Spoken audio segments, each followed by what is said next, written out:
नमो नारायण। आज आपके सामने पेश है 20वां वेताल, राजा और ब्राह्मण पुत्र की कथा। राजा विक्रमादित्य ने सिसंपा वृक्ष के नीचे जाकर पुनः वेताल को अपने कंधों पर उठाया और अपने रास्ते की ओर चल पड़ा। मार्ग में वेताल ने पुनः राजा से कहा, राजन, यह तुम्हारा कैसा दृढ़ निश्चय है जो राजपाट का सुख भोगने से रोक रहा है। तुम मुझे जो उस दुष्ट भिक्षु के पास ले जा रहे हो, यह उचित नहीं है, किंतु यदि तुम्हारा ऐसा ही आग्रह है तो मेरी यह कथा सुन लो। आर्यव्रत में अपने नाम को सार्थक करने वाला चित्रकूट नाम का एक नगर है। वहां के लोग वर्ण व्यवस्था की सीमा का उल्लंघन नहीं करते, अर्थात सभी वर्णों के लोग अपनी मर्यादा के भीतर ही रहते हुए अपने अपने कार्य करते हैं। उस नगर में चंद्रावलोक नाम का एक राजा राज्य करता था। वह राजा बहुत धीर, वीर, गंभीर एवं एक महान योद्धा था। उसकी सूरवीरता की कीर्ति दूर दूर तक फैली हुई थी। लेकिन जैसा कि कहा गया है, हर व्यक्ति को अपनी समस्त इच्छित वस्तुएं कभी नहीं मिल पाती। इसी प्रकार समस्त संपत्तियों के होते हुए भी वह राजा चंद्रावलोक इस बात से बहुत दुखी रहता था कि उसे अपनी पसंद के अनुसार पत्नी नहीं मिली थी। एक दिन वह अपने मन का उद्वेग मिटाने के लिए घोड़े पर सवार होकर अपने अनुचरों के साथ वन में शिकार खेलने गया। वहां उसने कई दुर्दांत हिंसक पशुओं का शिकार किया। एक सिंह का शिकार करने की इच्छा से वह अकेला ही उस विकट वन में घुस गया। वहां उसने एक हष्ट-पुष्ट कदावर सिंह को देखा तो लगा जैसे उससे उसका लक्ष्य मिल गया हो। उसने सिंह की ओर कई अचूक तीर छोड़े। उनमें से एक तीर सिंह को जा लगा और वह घबराकर घने जंगल की ओर भाग चला। राजा ने भी अपने घोड़े की एड़ी लगाई ताकि वह जल्दी से उस सिंह के पास पहुंचकर उसका वध कर सके, किंतु एड़ कुछ ज्यादा ही लग गई। उसका घोड़ा राजा के पांव की एड़ की चाबुक की फटकार सुनकर बहुत उत्तेजित हो उठा। सम और विषम भूमि का ध्यान छोड़कर वह वायु वेग से जैसी तीव्रता से दौड़ता हुआ राजा को वहां से 10 योजन दूर एक दूसरे प्रदेश में ले आया। वहां पहुंचकर जब घोड़ा रुका तब राजा को दिशा भ्रम हो गया। वह किसी प्रकार घोड़े से उतरा और सही दिशा पाने के लिए इधर उधर भटकने लगा। तभी उसकी निगाह अपने से आगे एक विशाल सरोवर पर पड़ी। उस सरोवर में कमल खिले हुए थे और भांति भांति के जलचर उसमें तैरते दिखाई दे रहे थे। सरोवर के किनारे पहुंचकर राजा ने अपने घोड़े की जीन खोल दी। पहले उसने घोड़े को पानी पिलाया और खुला छोड़ दिया ताकि वह उगी हरी भरी दूब घास खाकर अपना पेट भर सके। फिर स्वयं स्नान करके जल पिया। थकावट दूर होने पर वह उस रमणीक स्थान में इधर उधर नजर डालने लगा। तभी उसकी निगाह एक अशोक वृक्ष के नीचे अपनी सखी के साथ बैठी एक मुनि कन्या पर पड़ी। वह फूलों के गहने एवं वक्ल वस्त्र पहने हुए थी। प्राकृतिक श्रृंगार करने से वह बहुत मनोरम प्रतीत हो रही थी। राजा उसके रूप को देखकर मोहित हो गया। उसने मन में सोचा, अरे कौन है यह? क्या यह कोई दूसरी सावित्री है जो सरोवर में स्नान करने आई हुई है?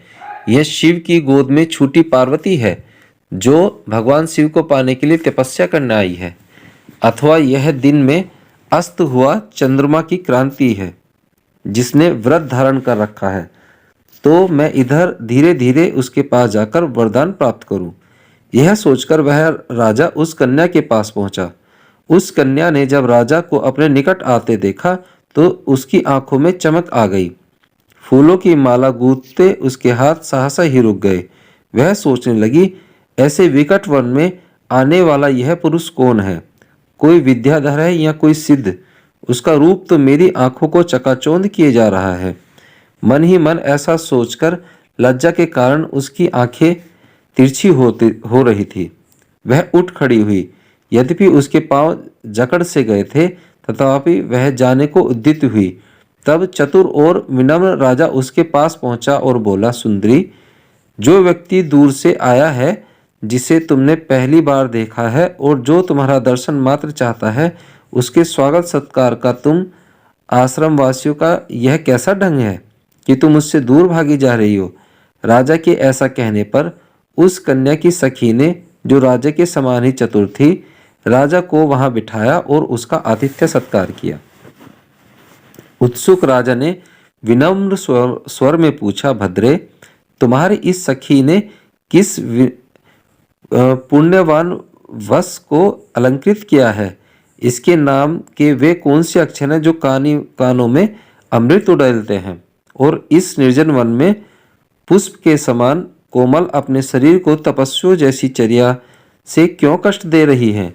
राजा की यह बात सुनकर उसकी सखी ने उत्तर दिया, श्रीमंत, यह ऋषि कर्णव की पुत्री इंद्रवर प्रभा है। यह आश्रम में ही पली बढ़ी है। इनकी माता स्वर्ग की अप्सरा मेनका है। पिता की आज्ञा से यह सरोवर पर स्नान करने के लिए आई हैं। इनके पिता का आश्रम यहाँ से अधिक दूर नहीं है। राजा यह बात सुनकर बहुत प्रसन्न हुआ और घोड़े पर सवार होकर उस कन्या का हाथ मांगने के लिए कर्णव ऋषि के आश्रम में पहुंचा। वहां पहुंचकर राजा ने मुनि के चरणों की वंदना की। मुनि ने उसका यथोचित स्वागत सत्कार किया, उसे विश्राम करने के लिए उचित स्थान दिया।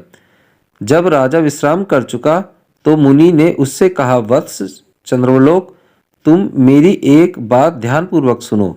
इस संसार में प्राणियों को मृत्यु से जैसा भय है, उसे तुम भली भांति जानते हो। फिर भी तुम अकारण ही इन बेचारे मृगों की हत्या क्यों करते हो? विधाता ने क्षत्रियों का निर्माण तो दुष्ट जनों से सज्जनों की रक्षा हेतु ही किया है। अतः तुम धर्म पूर्वक राज सुख का भोग करो। हे राजन, तुम स्वयं ही सोचो कि निर्बल पशुओं का वध करने से आखिर लाभ ही क्या है? क्या तुमने राजा पांडु का वृत्तांत नहीं सुना, जिन्हें इसी शोक के कारण श्रापवश अपना प्राण त्यागने पड़े थे? इसलिए मैं तुम्हें समझा रहा हूं कि मृग्या, आखेट के बहाने पर निरीह पशुओं का शिकार करना तुरंत बंद कर दो। मुनि के बार बार ऐसा समझाने का राजा के मन पर भारी प्रभाव पड़ा। उसने मुनि से कहा, हे मुनि श्रेष्ठ, आज से पहले किसी ने मुझे इस प्रकार समझाने की चेष्टा नहीं की थी, इसलिए अज्ञानवश मैं ऐसा करता रहा। किंतु मैं वचन देता हूं कि आज के बाद फिर कभी मृग्या करने का विचार मन में नहीं लाऊंगा। आज के बाद मेरी और ये सभी वन प्राणी अभय हैं। यह सुनकर मुनि ने कहा, राजन, तुमने वन प्राणियों को अभयदान दिया, इससे मैं बहुत संतुष्ट हूँ। अतः तुम मुझसे कोई इच्छित वर मांगो। मुनि के ऐसा कहने पर समय को जानने वाले राजा चंद्रवलोक ने कहा, हे मुनिवर, यदि आप मुझ पर प्रसन्न हैं तो आप अपनी कन्या इंद्रावर प्रभा को मुझे दे दें। राजा के इस प्रकार याचना करने पर मुनि ने अपनी वह कन्या राजा को दे दी, जिसका जन्म एक अप्सरा की कोख से हुआ था और जो सिर्फ राजा के ही योग्य थी।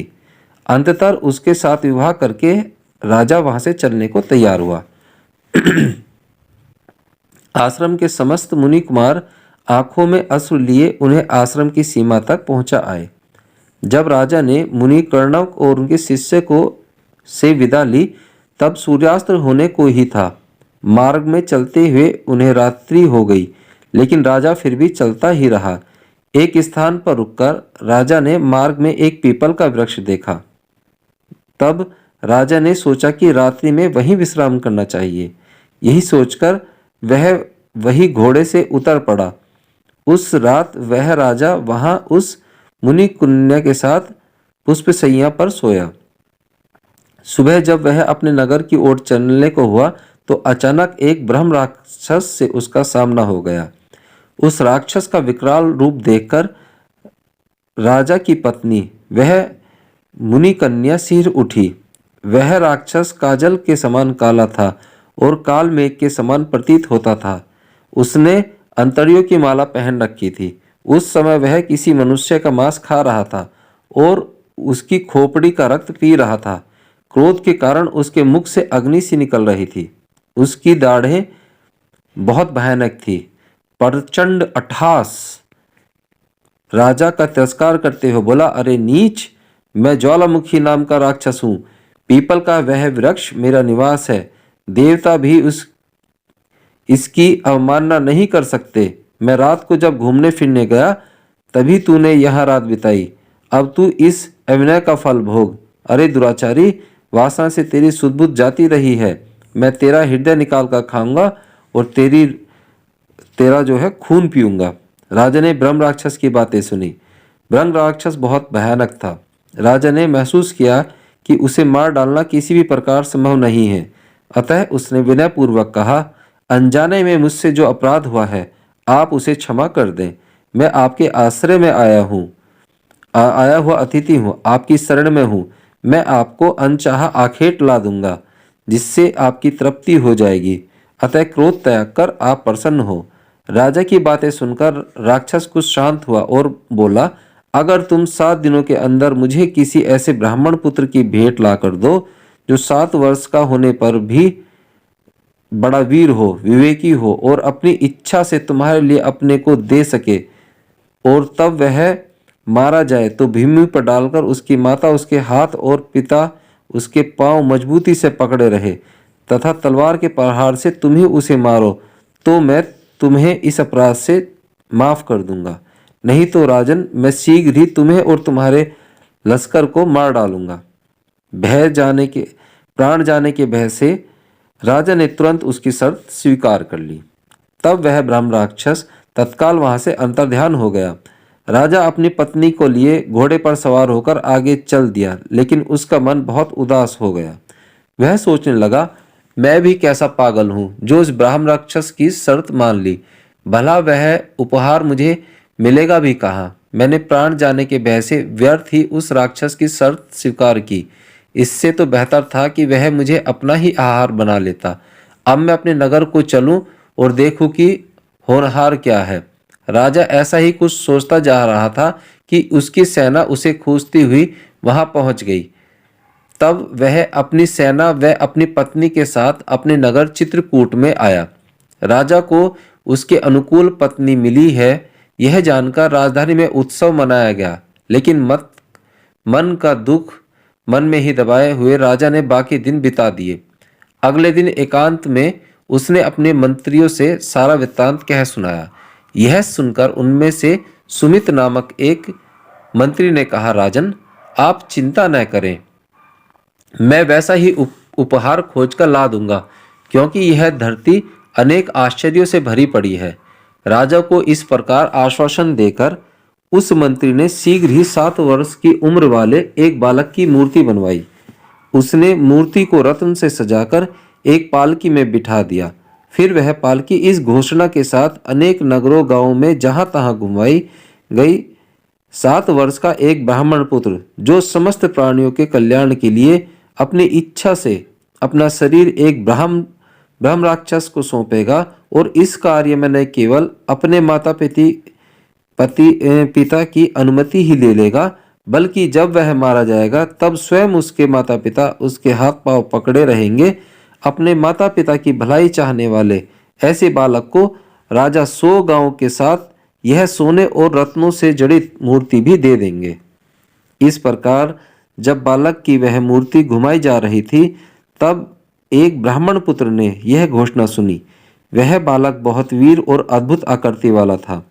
पूर्व जन्म के अभ्यास से वह बचपन से ही सदा परोपकार में लगा रहता था। ऐसा जान पड़ता था मानो प्रजा के पुण्य फल ने ही उसके रूप में शरीर धारण कर रखा हो। ढिंढोरा पीटने वालों के पास जाकर उसने कहा, प्रजा के हित में मैं अपने आप को अर्पित करूंगा। मैं अपने माता पिता को समझाकर अभी आता हूँ। उसकी यह बातें सुनकर ढिंढोरा पीटने वाले प्रसन्न हो गए। उन्होंने उसे अनुमति दे दी। घर जाकर बालक ने हाथ जोड़कर अपने माता पिता से कहा, समस्त प्राणियों के कल्याण के लिए मैं अपना यह नश्वर शरीर दे रहा हूँ, अतः आप लोग मुझे आज्ञा दें और इस प्रकार अपनी दरिद्रता का भी अंत करे। इसके लिए यहाँ के राजा 100 गांव सहित सोने और रत्नों वाली मेरी यह मूर्ति मुझे देंगे, जिसे मैं आप लोगों को सौंप दूंगा। हे पिताश्री, तब मैं आप लोगों से भी ऋण हो जाऊंगा और पराया कार्य भी सिद्ध कर दूंगा। दरिद्रता से छुटकारा पाकर आप भी अनेक पुत्र प्राप्त कर सकेंगे। पुत्र की यह बात सुनकर उसके माता पिता ने कहा, बेटा, क्या तू पागल हो गया है जो ऐसी बहकी बहकी बातें कर रहा है? भला धन के लिए कौन अपने पुत्र की हत्या करना चाहेगा और कौन बालक उसका शरीर देना चाहेगा? माता पिता की यह बातें सुनकर उस बालक ने कहा, पिताश्री, न तो मेरी बुद्धि भ्रष्ट हुई है और न मैं कोई प्रलाप कर रहा हूँ, अतः आप मेरी अर्थयुक्त बातें सुनिए। मानव का यह शरीर अपवित्र वस्तुओं से भरा है, जन्म से ही यह व्याधियों का घर है, अतः शीघ्र ही इसे नष्ट हो जाना है चाहिए। इसलिए बुद्धिमान लोगों का कहना है कि इस क्षण भंगुर शरीर से संसार में जितना भी पुण्य उपार्जित किया जा सके वही सार वस्तु है। हे पिताश्री, समस्त प्राणियों का उपहार करने से बड़ा और कौन सा पुण्य हो सकता है? और उनमें भी अगर माता पिता की भक्ति हो तो देह धारण करने का अधिक फल और क्या होगा?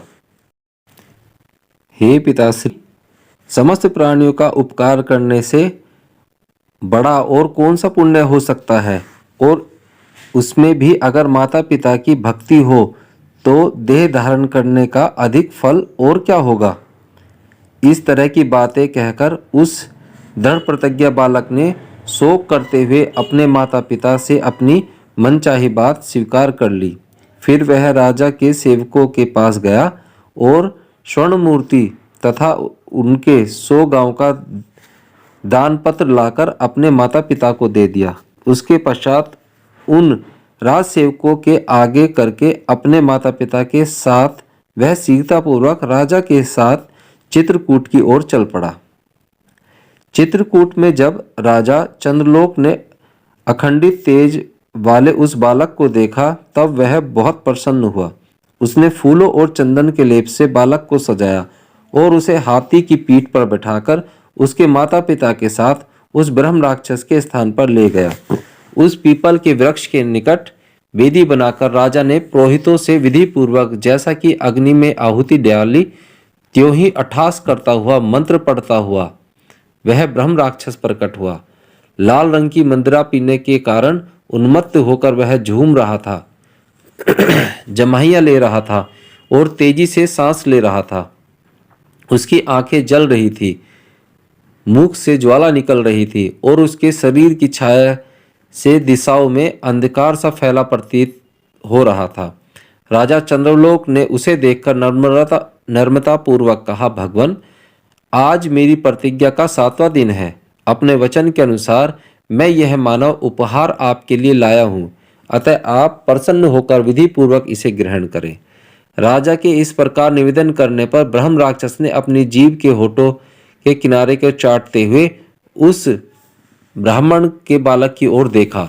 यह देखकर भी वह तनिक भी नहीं डरा, बल्कि यही सोचने लगा कि इस प्रकार अपने शरीर का दान करके मैंने जो पुण्य अर्जित किया है उससे मुझे ऐसा स्वर्ग अथवा मोक्ष नहीं मिलना चाहिए जिससे दूसरों का परोपकार न होता हो, बल्कि जन्म जन्मांतर में मेरा यह शरीर परोपकार के काम ही आएगा। ज्यों ही अपने मन में यह बातें सोची त्यों ही क्षण भर में फूल बरसते हुए देव समूह के विमानों से आकाश भर गए। अंततः उस बालक को देव राक्षस के सम्मुख लाया गया। माँ ने उसके हाथ पकड़े और पिता ने पैर। उसके बाद ज्यों ही राजा तलवार उठाकर उसे मारने चला त्यों ही उस बालक ने ऐसा अट्टहास किया कि ब्रह्म राक्षस सहित सभी लोग विस्मय में पड़ गए। अपना अपना काम छोड़कर हाथ जोड़कर वे उस बालक का मुख देखने लगे। इस प्रकार वह विचित्र और सरस कथा सुनकर बेताल ने फिर राजा विक्रमादित्य से पूछा, राजन, अब तुम मेरे इस प्रश्न का उत्तर दो कि प्राणांत के ऐसे समय में भी वह बालक क्यों हंसा था। मुझे इस बात का बहुत कौतूहल है। जानते हुए भी यदि तुम इसका कारण नहीं बताओगे तो तुम्हारा सिर अनेक टुकड़ों में खंड खंड होकर बिखर जाएगा। बेताल की यह बात सुनकर राजा ने कुछ इस प्रकार उसका निवारण किया। हे बेताल, जो प्राणी दुर्बल होता है वह भय के उपस्थित होने पर अपने प्राणों की रक्षा के लिए अपने माता पिता को पुकारता है, उनके न होने पर राजा को पुकारता है, क्योंकि अर्थजनों की रक्षा के लिए ही तो राजा बनाए जाते हैं। यदि उसे राजा का भी सहारा नहीं मिलता तो फिर वह अपने कुलदेवता का स्मरण करता है। उस बालक के तो सभी सहायक वहां उपस्थित थे, लेकिन वे सब के सब प्रतिकूल हो गए थे। माता पिता ने धन के लोभ में उस बालक के हाथ पैर पकड़ रखे थे। राजा अपने प्राणों की रक्षा के लिए स्वयं उसका वध करने को उद्यत था, और वहां देवता के रूप में जो ब्रह्म राक्षस था वही उसका भक्षक था। जो शरीर नाशवान है उसका अंत कड़वा है, तथा जो अधिकाधिक जर्ज है उसके लिए भी उन मूढ़मति वाले लोगों की ऐसी विडंबना देखकर उसे आश्चर्य हुआ। जिन शरीरों में ब्रह्मा, विष्णु, इंद्र और शंकर का निवास होता है वे भी अवश्य नष्ट हो जाते हैं, और उस शरीर को स्थिर बनाए रखने की सब में कैसी विचित्र वासना है। वह बालक उन लोगों की देह ममता की यह विचित्रता देखकर अचरज में पड़ गया और अपनी अभिलाषा को पूर्ण जानकर प्रसन्न हुआ, और इसी प्रसन्नता व आश्चर्य से वह हंस पड़ा था। राजा विक्रमादित्य जब ऐसा कहकर चुप हो गए, तब वह बेताल अपनी माया के बल से विक्रमादित्य के कंधे से गायब होकर फिर अपनी जगह पर जा पहुंचा। राजा भी बिना आगा पीछा देखे शीघ्रतापूर्वक उसके पीछे पीछे चल पड़े। बड़े लोगों का हृदय समुद्र के समान होता